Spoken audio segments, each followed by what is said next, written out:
I love all his albums, Mm-hmm. but I think the album that I really, really connected with was Darkness on the Edge of Town. Like, for me, that was a massive connection. And when I was probably like late teens, early 20s, a lot of my friends got into trouble or died quite young. There's a lot of poverty that I saw going on around me. I was a journalist for some time, and I saw some pretty gnarly stuff, and I worked in prison for a while, and I saw a lot of things, and I was like, oh, this is so painful. Like, do you know what I mean? Like, I'm seeing some really hardcore stuff. And when I listened to that album, there was a real sense of hope in that album, but also like the American dream and the idea of like talking about what the average person might go through in their life and where they would go to find freedom and what that meant. I just felt like someone was kind of hearing how I felt and like singing about it. And I was like, oh my God, like this guy is talking about where I've grown up and the things that I've seen, like he feels it. I was like, he feels it. And I just really connected with him from that moment on.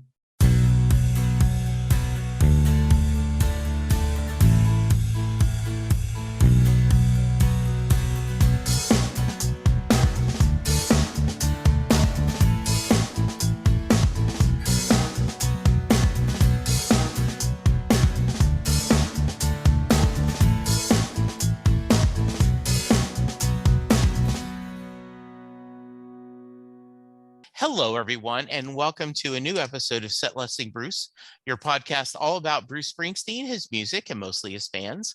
I am your host, Jesse Jackson, and I have a timey-wimey episode, Shades of Doctor Who, where it is my morning, my guest afternoon, all the way from the UK. Sophie Sparham is joining me. Sophia, welcome to the show. Oh, thank you very much for having me. Oh, yes. We got delayed. And so you've been very kind to be flexible in your time. So I thank you so much for that. Tell my audience a little about yourself. Okay, so I think everyone who's not from the UK thinks that we all live in London, Yes. But sadly I don't. Yes. I live in the Midlands, which is like the middle of the UK, basically, the middle of the country, does what it says on the tin. I am a full-time poet. That's my job. And then in my spare time, I am in a Bruce Springsteen tribute band called the DE Street Band. And yeah, I be Bruce Springsteen for fun, which is very good. And what else? I don't know. I live in the countryside. Yes. I ride a motorbike. And in the very traditional English way, I do really love tea. So I feel like I do fulfill that stereotype. Very nice. That's good. I though now that anytime I think of tea, I think of Ted Lasso and his, very American, like doing that. Yes. So we got connected. Someone suggested that I reach out to you because of your involvement with Bruce. So I'm excited to talk to you about your poetry. I'm excited to talk about your fandom, but we always like to start at the beginning. So talk to me. Where did you grow up, and what kind of music did your family listen to? So I grew up in Derbyshire, which is a county in the UK. My family are not, what's the word? They're not massive music fans. They're more the sort of people that they'd put the radio on, and what was on the radio they'd listen to. Sure. However, my dad did grow up listening to Bruce Springsteen, and I think he found a best of Bruce Springsteen CD in the supermarket and put it on in the car, and we had that on a lot, and we had Eric Clapton on, and Shania Twain was a big one in the house, and the Eagles and things like that, really.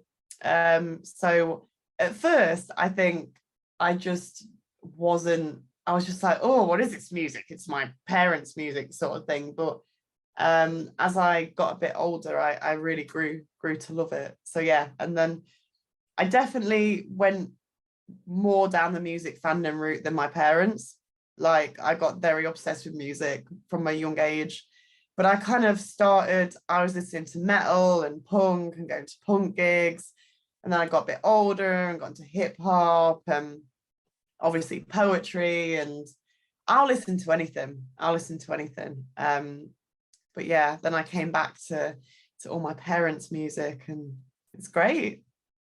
As you started reaching your teenage years, you mentioned a little bit, you explored a lot of different genres, right? You went through a lot of different music.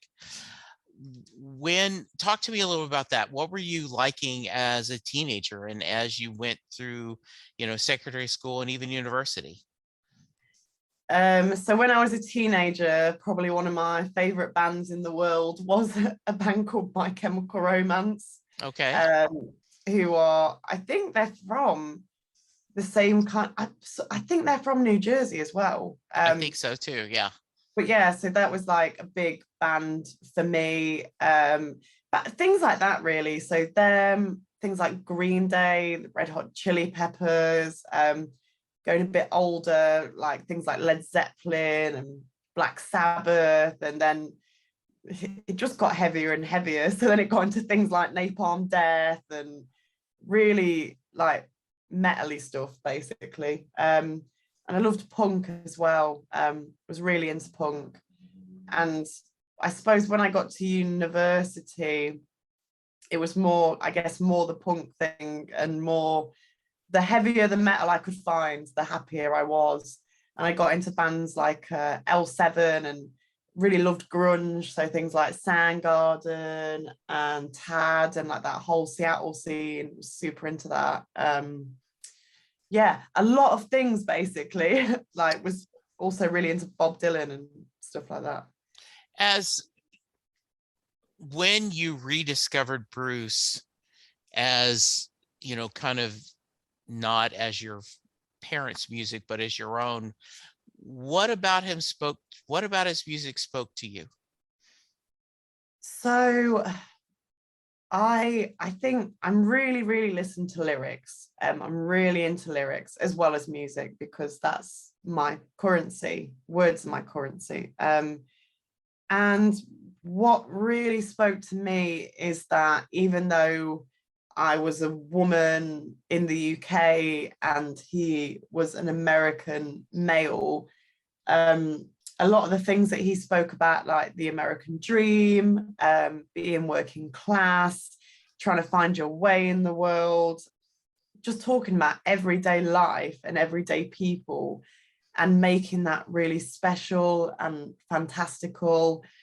And I think the thing that, I mean, I love all his albums, but I think the album that I really connected with was Darkness on the Edge of Town. Like for me, that was a massive connection. And when I was probably like late teens, early 20s, a lot of my friends got into trouble or died quite young. There's a lot of poverty that I saw going on around me. I was a journalist for some time, and I saw some pretty gnarly stuff, and I worked in prison for a while, and I saw a lot of things, and I was like, oh, this is so painful. Like, do you know what I mean? Like, I'm seeing some really hardcore stuff. And when I listened to that album, there was a real sense of hope in that album, but also like the American dream and the idea of like talking about what the average person might go through in their life and where they would go to find freedom and what that meant. I just felt like someone was kind of hearing how I felt and like singing about it. And I was like, oh my God, like this guy is talking about where I've grown up and the things that I've seen, like he feels it. I was like, he feels it. And I just really connected with him from that moment on. Sophia, do you think that is why he has such a diverse fan base across the world. And I know this sounds like a cliche, but the universal theme of I don't belong, I don't fit in, I'm in this, you know, I don't like my clothes, my face, I did, I'm not feeling nothing, I'm dancing in the dark, right? Do you think that's one of the reasons why there is such an appeal for his music? I think so. And I think because I just think because what he writes about, like you say, the idea of trying to find your place in the world, but Yeah.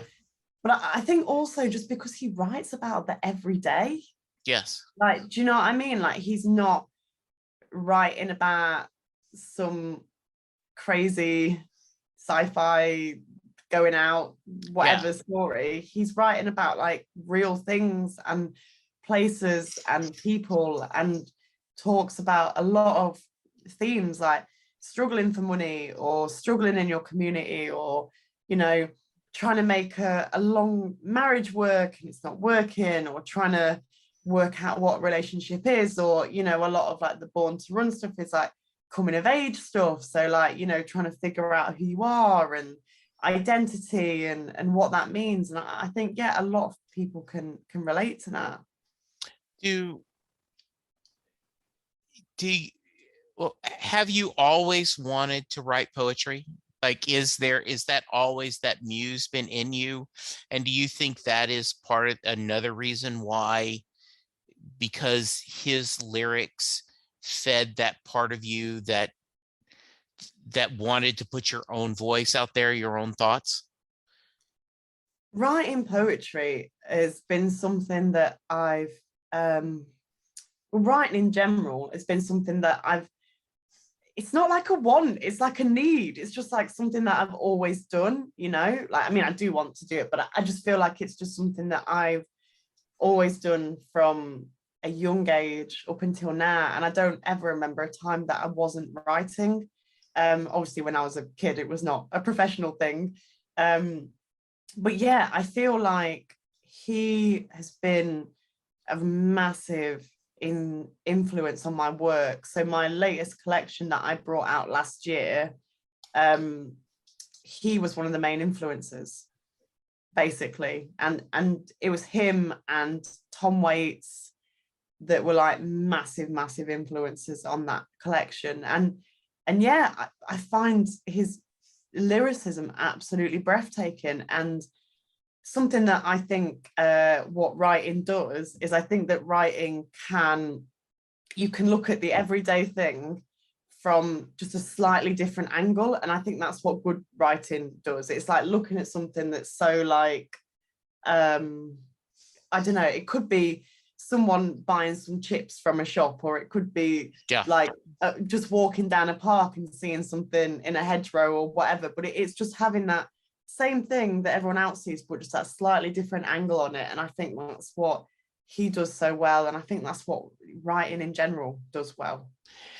Sophie, one of my good friends named Tom Zoller talked about that he always knew that he wanted to be an artist. Just from the moment he picked up that first crayon, that was all that was all he wanted to be and all he planned to be. There was never this thought of, well, go get a degree in something else to be safe. It was knew what he wanted to do. Is that similar to you? And why poetry instead of prose? Well, sorry, go on. No. So, okay, good question. I always knew I wanted to write. Originally, I wanted to write novels. That was my thing. I still want to write novels, but I'm on my 5th attempt now. And I'll keep going. Keep going. But basically, like, I always wrote like lyrics or whatever as a kid. I didn't really understand poetry or realize that it was poetry. And so, but I was really dyslexic at school, and I was in like a special spelling class, and but they didn't realize I was dyslexic. They just thought I was not picking up how to Right. write. So they were like, I was like, I want to write stories and stuff, and they were like, oh, we don't think you should do that. But something else that I really liked doing was radio. I always volunteered at a radio station when I was a teenager. I've got lots of radio experience, and so my parents was like, well, you know, you definitely like, you're probably better off doing media at university than you would be doing writing and stuff. So I went and did media.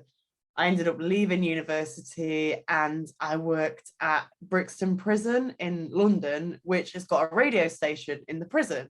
So Oh, so I worked at the radio station there and made radio shows with the prisoners. And then I became a journalist for a couple of different papers. And then I just, because I'd seen so much stuff, that kind of made me realize how short life is. Do you know what I mean? And so sure. I was like, okay, so I need to write now because I will never do it. Poetry was an accident. It wasn't something I was intending to do. I was writing prose and I was writing poetry, and I went to a night in Birmingham, and I read a section of this book that I'd written, and then at the end, I read a poem.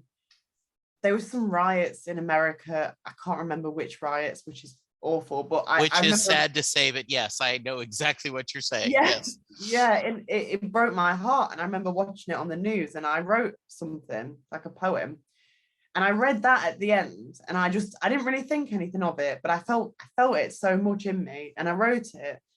And then there was this guy there, and he was like, oh, that's interesting. And I was like, what? And he was like, well, your poem. I was like, oh, I'm not really a poet. And he was like, well, why don't you come to this open mic or whatever? So then I gradually just started going to open mics as a journalist. And then when I decided to take the leap, I thought, right, this is what I'm going to do. Like that was the stuff that ended up getting picked up. And that's what I've ended up making my career out of, basically, which is not what I expected at all. I just had too many feelings that needed to go somewhere, basically. So yeah, it's a bit of a weird way to come to it.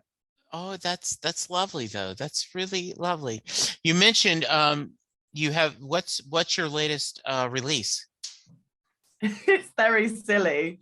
It's called The Man Who Ate 50,000 Weetabix.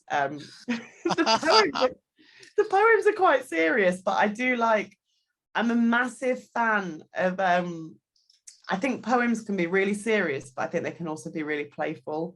And I'm a massive fan of pop culture in poetry and just silly references in poetry. So yeah, so that was my title after my dad, because my dad reckons he's eaten 50,000 Weetabix. That was his calculation. That's awesome. That's great. So as you've kind of gone through I always like to preface this, Sophia, that the amount of times you've seen Bruce is not a fair barometer of how big of a fan you are.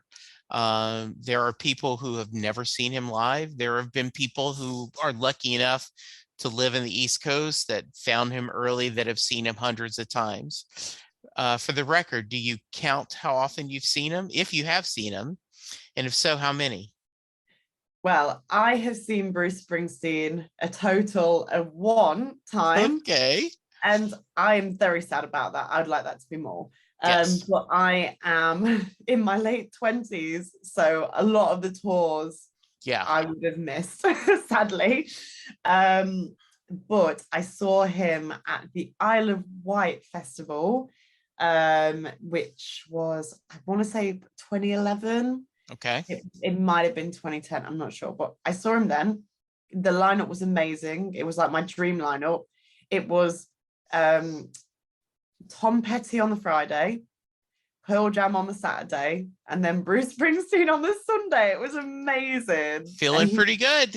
That's pretty good. Yeah. It was so good. It was so good. Because I'm a massive Tom Petty and Pearl Jam fan as well. So I was like, yeah, Bruce is my top. But like, yes, those guys are awesome. Yeah. But yeah, and he was amazing. Like, he was amazing. And I was like, I went to the festival on my own to work as a journalist. Mm-hmm. And I was like, I don't care. Like, I've come because Bruce Springsteen's here. Like, that's why I'm here. And I met this 17-year-old who was working, and he was like, I don't know who Bruce Springsteen is, blah, blah, blah. And I was like, okay, well, you're going to come with me, because if you don't see Bruce Springsteen, you believe me, you will definitely regret it. And he was like, kind of like unconvinced. Yeah, like, But sure. but I persuaded him to go, and afterwards he was like, that was amazing. I was like, yes, it was. I think it was around about the time the Wrecking Ball album came out. That was the Right. vibe. It was great. Oh my God, I had the best time. And the man is just like a massive ball of energy. I mean, I'm not a huge fan of watching like live videos and stuff. I love going to gigs, Right. but I'm not super into when you watch like recordings of people Right. performing, I'd rather just be at the gig. Sure. But he is like the one exception that, like, I'm like, oh, I want to see this tour and I want to see Yeah. this performance from this, just because it's just amazing. He's like the happiest man on stage. So talk to me, how did you end up being in a tribute band? Let's talk about your music journey. So you've talked about writing poetry, and and I realize to the lot of us, we think of oh yeah, poetry, song lyrics without the music, right? Which is not necessarily always true. But talk to me about your musical journey. When did you decide you wanted to be part of making music, and how did you end up in a tribute band? Well, I've always hung around musicians. That's like my scene, I love it. My ex-partner is a musician, and we were together for a long time, so I always had access to lots of musicians around me. And basically there's a women's centre in Derby, and that it was going to close down. So I was like, I want to raise some money for this women's centre. Like, what can I do? So I thought, what's a really masculine thing that I can make kind of feminine and do something with? So I thought of Bruce Springsteen, and I was like, yes, I'm going to be Bruce Springsteen. I'm going to get a band together. Let's do it. We'll put on one gig. That'll be it. It'll be all women. I mean, we ended up getting half and half in the end, which was totally cool. But I was like, yeah, there'll be females, like musicians, like I'll sing. It'll be great. So I recruited everyone, and then I realized that I never sang in my life. I was like, okay, this is a problem. I don't know how to sing. So I went to luckily, one of my closest friends is a singing teacher, and her partner is a wedding singer. So I was like, oh, cool. So she gave me singing lessons. Like, she wasn't that close to me at the time, but since this whole thing, we've become like really close friends. And I turned up to her lesson, and she went, what do you want to do? I said, okay, I've got these Bruce Springsteen songs. I've got 10 months. I need you to teach me how to sing and sing with a band. And then we're going to perform this at a gig.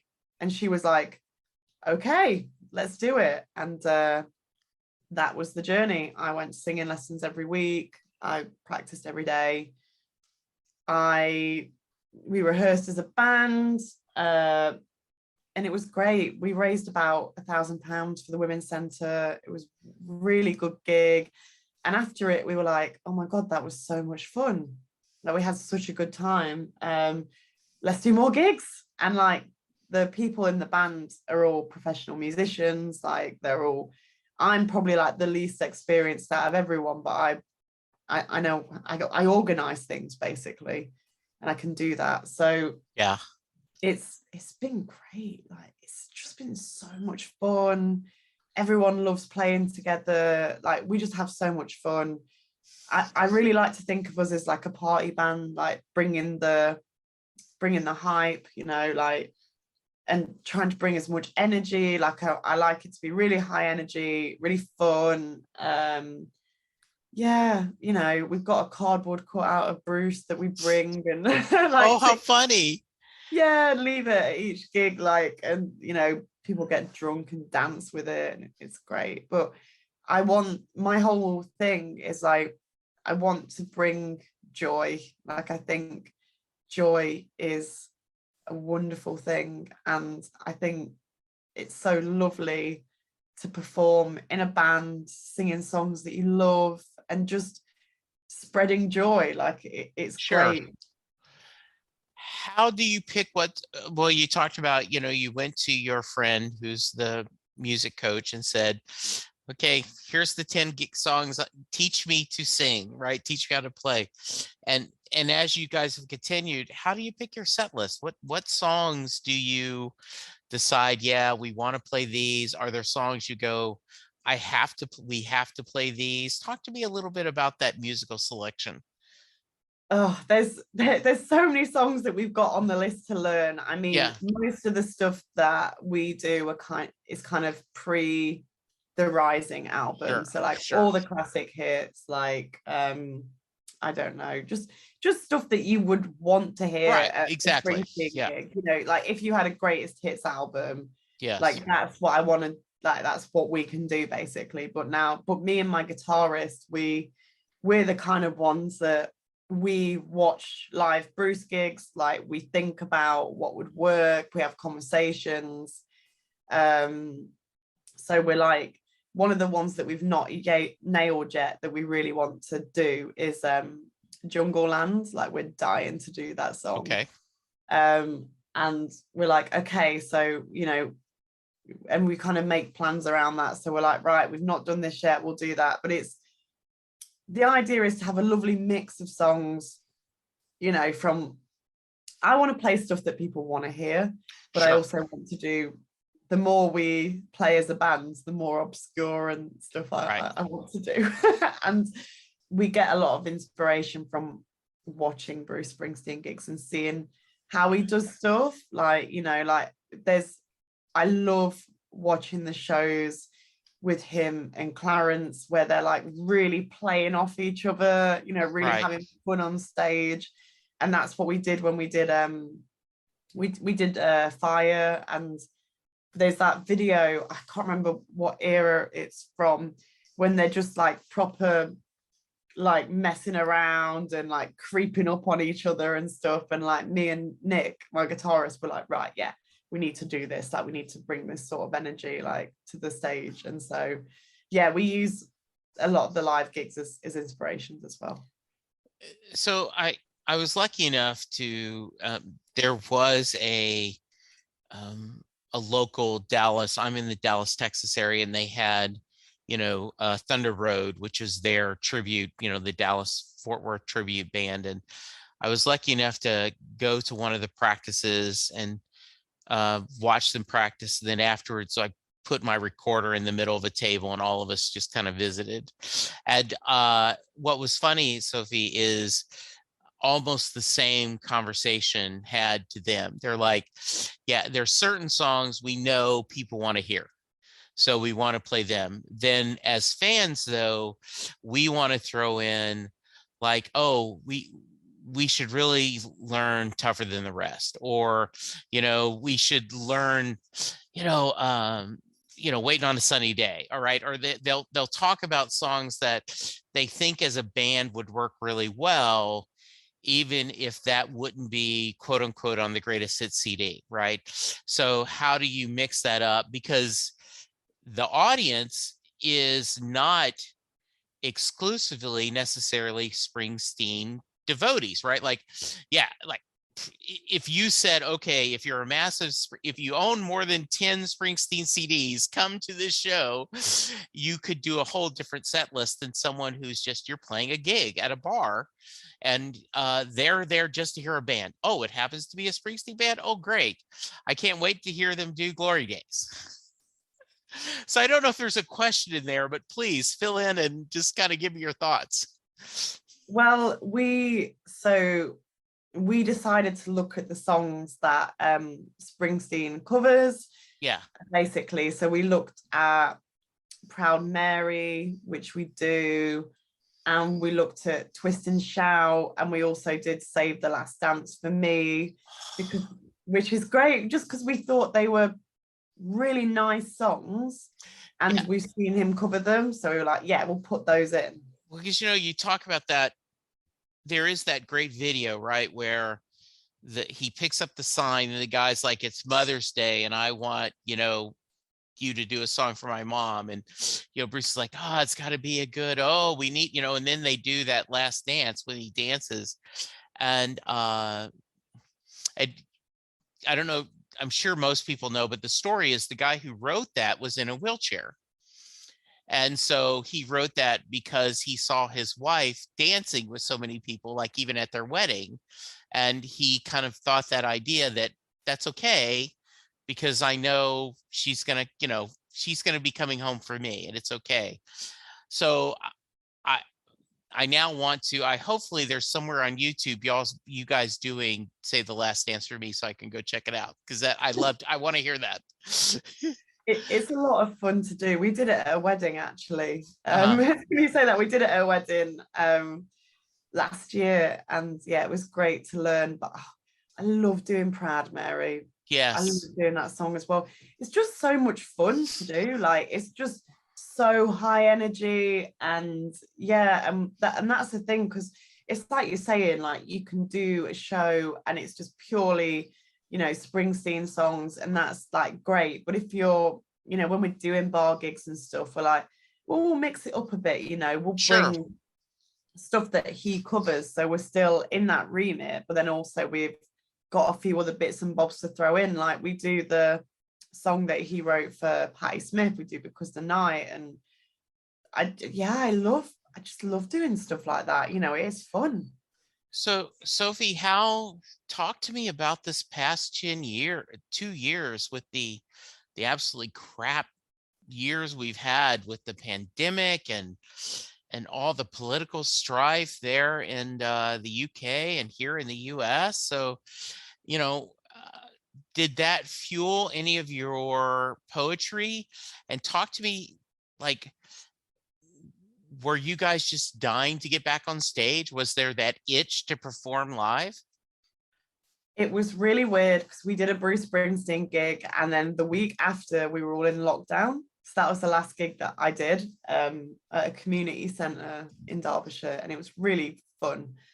But yeah, gigs are my life, right? So yeah, that's my whole life, like poetry gigs, watching bands, and performing in the Bruce band.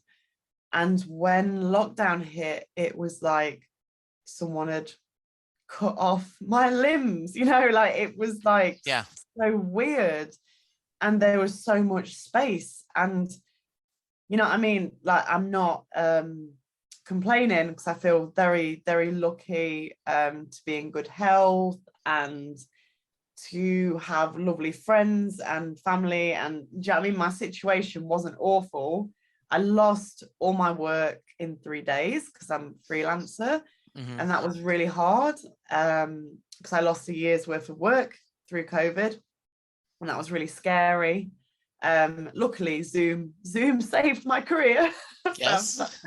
So yeah, without Zoom, I probably wouldn't still have a job. So I want you to finish that thought, but I just wanted to.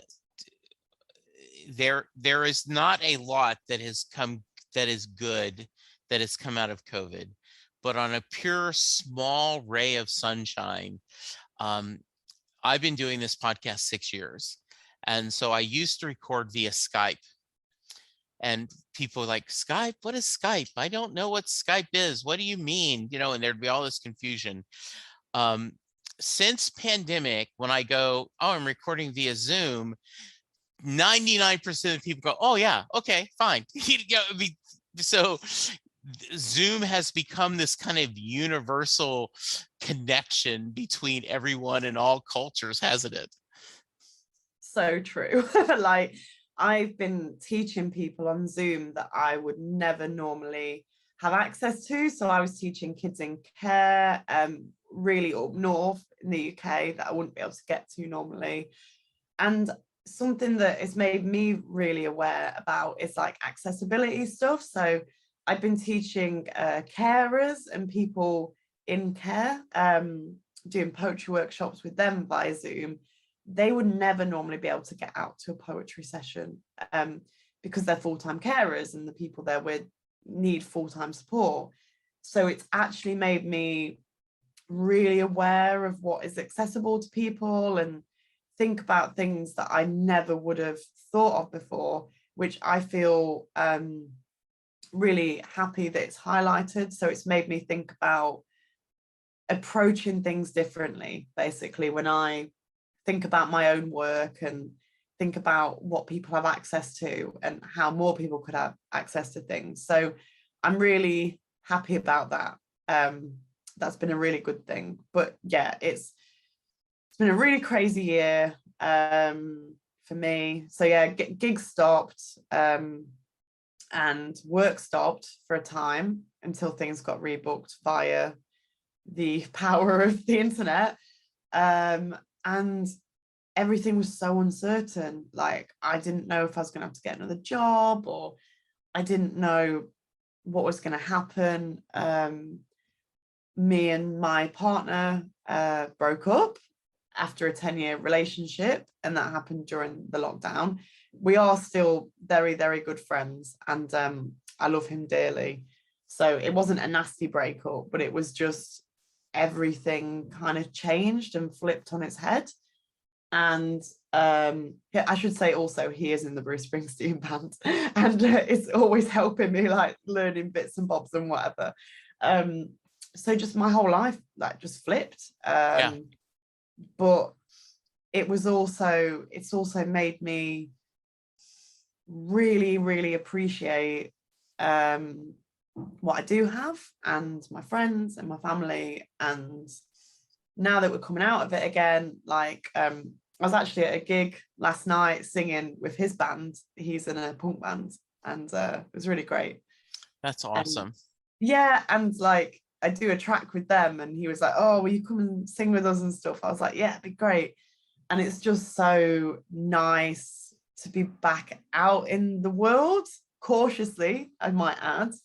But it's just made me, this whole experience has just really made me think, right, I need to do stuff now, because you just never know what's going to happen. Not that I'm a wait around sort of person, Right. but like, I don't know, it's made me really appreciate what I've got, basically. You know, when I'm asked by casual fans or friends of mine that will say, well, what's your favorite Bruce Springsteen song? And I will often, I always say Land of Hope and Dreams and Better Days. And then the third changes depending on the day. And to me, Better Days is about exactly what you're saying.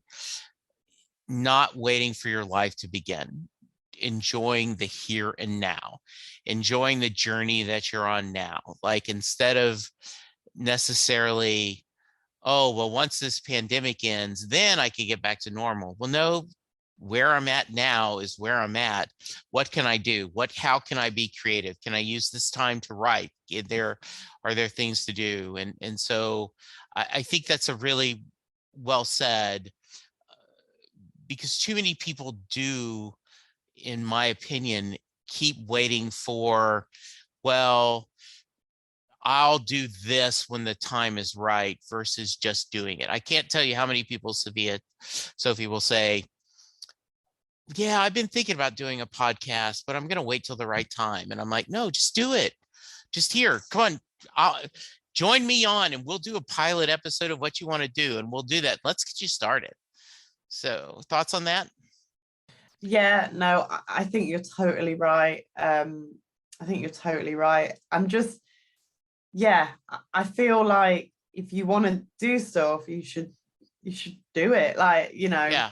And I meet so many people, they're like, yeah, I'm gonna write. And I'm like, well, just write. And they're like, no, this needs to be right, or I need this, or blah, blah, blah. And I just think, like, oh my gosh, like, I got told that I was never going to be able to write, and it was just something that was in me and I felt I should do. It's like this year I'm going to walk a trail in Scotland that I've wanted to do for ages, and obviously because of the pandemic and stuff, like we've not had a lot of movement, so I'm Right. like, no, I'm going to do it this year with my friends Louise and Simon. And I Okay. was like, I'm going to do it. I was like, we're going to walk it, and that's it. And I said to them, I said, right, I said, guys, I don't mind if you don't want to come, but I'm going, and I will go on my own. I said, but I'm Yes, going to walk it. exactly. Right. And they were like, no, we'll come with you. But it's the same for gigs. I don't wait for someone to go to a gig. Yeah. I just go. I'm just like, I'm going to this gig. Come with me if you want. If you don't, that's fine. And that's always been my attitude towards life. I'm always like, well, I'm going to do it, whether you want to do it or not. I'm not going to wait around for someone to tell me if I can do something or not. And same with the band. Like when we started, I was like, never sung before in my life, but this is my goal. I'm going to do it. And that was it. And it happened, you know. Someone said to me, one of my students actually, and I think this must be an old quote, but they said, the man who says he can't and the man who says he can are both right. And I think that's really poignant. I've never heard that before, but I think it's well said. I think you're really well said. What's involved in a poetry workshop? You've mentioned that a couple times doing workshops, and now so you have a big smile on your face. What's involved in a poetry workshop? Writing. Yes, No. Is that it? No, basic. It could be all sorts of things. Like you can go and get a bunch of prompts. You could do a workshop on form and learn how to write in a specific form. I take loads of classes, so sometimes I'll take a course and we'll do some stuff on form and then imagery and then like literary devices, or I might do a workshop on performance, or we might use example poems and analyze the poem and see what they do and be like, right, I'd like you to write a poem from a different point of view, or this or that.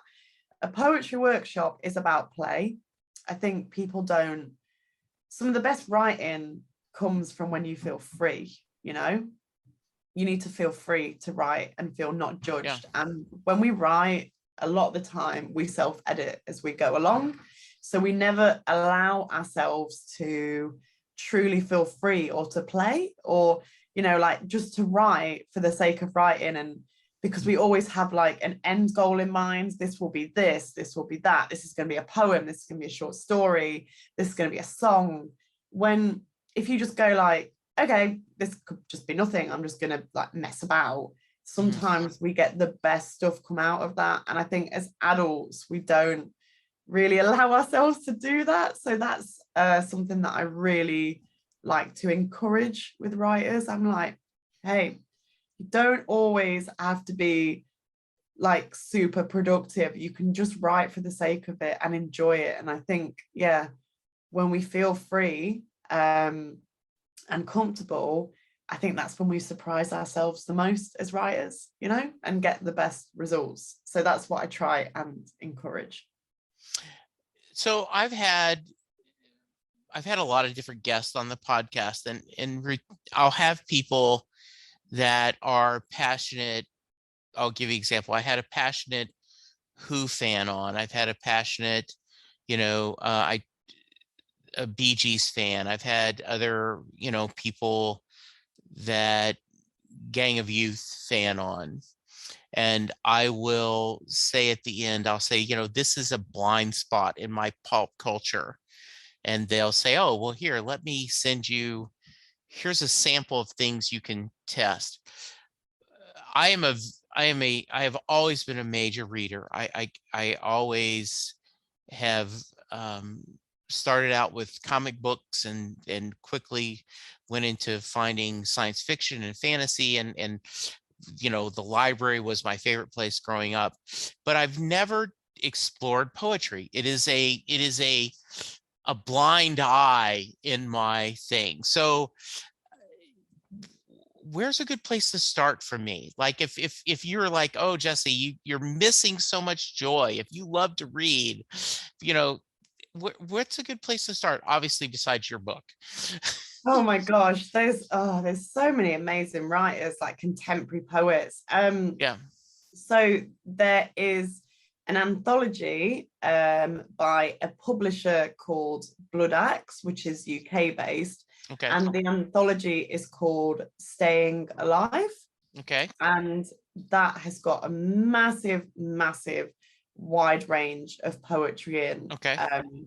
And it's really lovely. Like, do you know what I mean? It's accessible, like it's worth checking out. Okay. So that's what I would say, and see what you can find in there. Oh gosh, I could spend hours listing you poets that I like, but I feel like, so poetry is like music. Yeah. There's different genres. You're not going to like everyone, but that doesn't mean that you won't like all of it, you know? Yeah. Some poetry is meant for the stage and performance. Some poetry is meant very much for the page. Some poetry, it doesn't give you all the answers. You have to sit with it and think about it and ask it questions. Some poetry is very obvious and it knows what it wants to say and it will just tell you straight away. And you've got to find out what's the right thing for you. Some is very sparse, some is very, very detailed. There's so much poetry, but okay. I would recommend starting with that anthology because it gives you a nice kind of broad range of stuff. And then you can read stuff, and if you like it, you can be like, I'm going to find some more of that. So I will definitely go check that out. And I will, and if you think of things, email me and say, hey, Jesse, as I think of these things, and what I do is I'd love to have you come back and we kind of talk about this from that perspective as someone, exploring this. That was fascinating. I appreciate that so much. All right, getting back to Bruce. Hopefully he's going to tour. Are there songs that you would that's on your wish list? If you're bringing in your little check card, bingo card to go, I want these. Are there songs that are on your wish list that you're hoping to hear? Too many songs, Jesse. Too Yeah. many songs. Okay, I'd love to hear. Oh my gosh, where do I even start? Okay, this will probably never happen, but Something in the Night. That would be amazing. Darkness on the Edge of Town would be amazing. Reason to Believe would be amazing. Mm-hmm. So many. And like, I don't know, like, I love, like, I know some fans say to me, they say, The River's got loads of filler on it and it's a really long album, but I love all those songs that people think are filler. I think they're amazing. So I would love to hear some of those songs. Like if he played like Cadillac Ranch or something, I'd be like so happy with that. Yes. I'd be totally involved with that. I'd be like, yes. So many songs that I would love to hear. I would love to just sit him down and be like, okay, just start at like the first album and just go. And just here. I'll take breaks. Yes, exactly. I'm an album person. Yes. I really like albums, like from start to finish. I know some people are like, they like tracks and whatever, and they have their set tracks that they love. But, I'm sorry. Also, 10th Avenue Freeze Out and Night as well, and Thunder Road. Oh no, there's too many. I understand. What were your thoughts of Letter to You and Western Stars? I really like Western Stars. I like both, actually. I think Letters to You was really great, like but I like the vibe of Western Stars. I know it was very very different, and I know a lot of people were like, I'm not sure, or like it's like this fading like Western guy, like, or whatever, but I really enjoyed it. I thought it was a bit off center, and I quite like that. And it kind of, to me, that album just reminds me of the summer of lockdown, because that's all I Yes. listen to, basically. Yes. So it's a very set time in my mind where there wasn't a lot to do and I just needed some comfort. So I just played that album and listened to that character, basically, and just imagined what this guy's life was like. Yeah, I rinsed that album. And yeah, I thought Let You was also amazing. And I thought it was a really good, strong album. And that was more, I suppose that was more going back to the I don't know, Bruce vibe. And I loved how, because he had like, wasn't there like 2 songs on there which he wrote like years and years ago? Yes, there were. Yeah. They were so great. I thought those songs were amazing. What's next for you? What's next for you? What are you planning to do, both creatively? What's next on your journey? I am looking to get out gigging again, for the Bruce band and for me as a poet. So that's really lovely. Where I live, I've taken over as co-director as the Poetry Festival. So I'm organising that. And I want to write more, basically. Like I want to write a new poetry collection. I'm not giving up on the prose. But I'm back to the starting board again. So yeah. Well, and right, that you hear that a lot from writers who talk about, that you write it and keep trying. So yeah, keep it up. I know you're going to do there. Sophie, what have I asked? I keep wanting to go Sophia. Sophie, what have I asked? What have I not asked you that I should have? I don't know. That's a good question. I don't know. Okay. That you should have. I don't know. That I'm really. I'll tell you. Well, okay. I'll tell you a thing that might relate to this podcast. I'm really into fandom. Fandom really excites me. I love to see what people do with fandom and how communities are built and what people make out of it. So, and that's why I think it's one of the reasons why I love being in a tribute band, because I love meeting like super Bruce fans. And I mean, I'm a massive Trekkie also. Like I love Star Trek. Okay. Yeah, I love Star Trek. What's your favorite series? Deep Space Nine. Yeah. Is that controversial? No. Well, I think a lot of, obviously the original started it all, and Next Generation gave us, I mean, I remember, I grew up on the original, and then when you saw the Next Generation, you're like, oh my goodness, I can't believe they're treating this as serious. But Deep Space Nine was the first time where I always said I wanted Hill Street Blues in space. Because Hill Street Blues, the characters changed and it was messy and there was a lot of drama, and the characters one year to next would be different. And the reality of most network TV back then was you reset at the end of every episode. You push the easy reset button and everything's the same. And Deep Space Nine didn't do that. Deep Space Nine, you did change and you did learn. So yeah, it's one of my favorites too. Absolutely. Oh, I'm really glad, because yeah, I love Deep Space Nine and I love watching the characters develop, and I love how everything's not black and white in it. Yes. You've got really interesting storylines and who's right and who's wrong, and it's not like good versus bad. I mean, I love classic Trek as well. Yeah, I really enjoy it. Like I think it's great. Like I've got all the all the old series of the original series on Yeah, DVD. And I think that's got its place as well. It paved the way for a lot of things. absolutely. But yeah, I love Star Trek. So Good. there you go. Very nice. All right. I thank you again for delaying talking to me. I appreciate it. We're going to end with this should feel right at home with you. Jay Armstrong is a retired English teacher.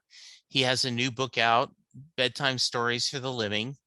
But when he was teaching, he would spend his honors English class.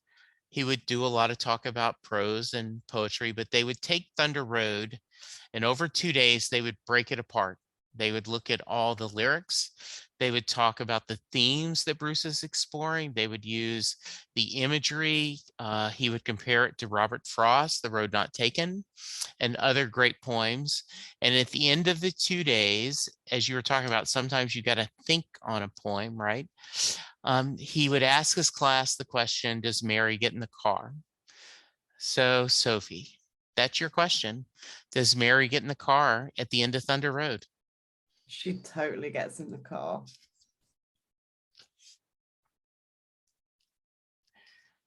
Tell me why. Why do you think that? Why? Because it's the dream. Because it's the dream. She totally gets in the car.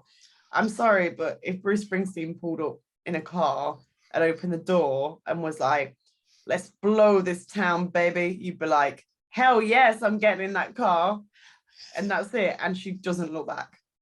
I love that. I love that answer. Sophie, if someone wants to reach you, if they want to hear more about the band, if they want to check out more of your work, what's the best way to reach you? Well, I'm on their social media, and it's Yes. just my name. So it's just Sophie Sparham. So on Okay. Instagram, it's just Sophie.Sparham. On Twitter, Okay. it's at Sophie Sparham. Same for Facebook. Okay. Really, really simple, Okay. basically. Any final thoughts you want to share? I think you are wonderful. And yes, love to all the Bruce fans out there. And also, I think we should all collectively hope for a tour very soon. And Yes. hopefully enough people wish it will happen. Yes. If you build it, they will come, as they talked about. Yes, they do. I think he wants to tour as much as he is ready to perform, as much as we're ready to hear him, but I absolutely agree. Sophie, I promise, my hope is that one day I will get to the UK and get to attend a tour. If your journeys brings you to Dallas, Texas, please let me know, and we will find a good tea place here in Dallas, and we will share tea and we will share stories. And if you don't mind, I'm going to take you up. I went to Amazon. I've added the Staying Alive anthology into my cart, and I'm going to pick it up, and I'm going to explore it. And in a couple of months, you may be getting email from me going, hey, do you want to come talk poetry? So look for that email, okay? I would be more than happy to talk poetry with you anytime. That Thank sounds you. amazing. And you are very, very welcome in the UK. Should you come over, you will Okay, have a space to crash should you need it. that is good to know.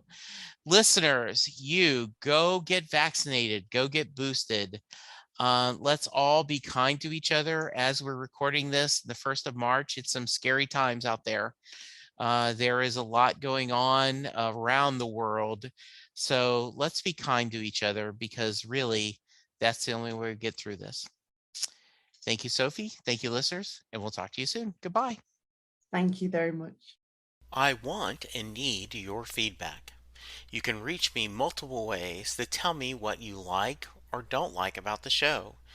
You can reach out to give me guest suggestions, or maybe to join me on the podcast yourself.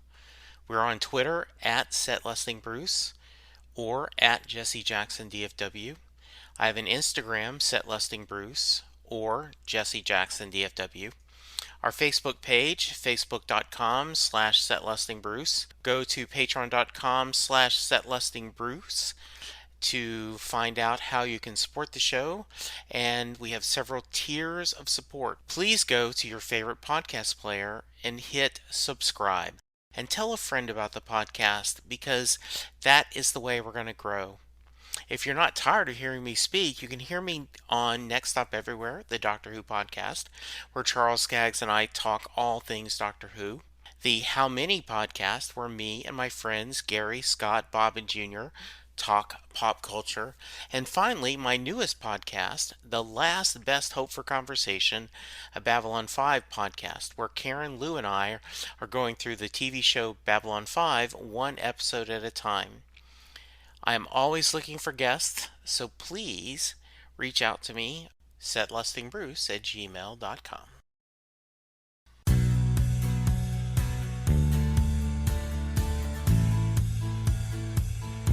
You just heard the fun talking, hard rocking, music loving, album ranking, fan thinking, joy spreading, lyric reading, story sharing podcast that is the one, the only Set Listing Bruce. The theme for Set Listing Bruce was written by David Rosen, used by permission.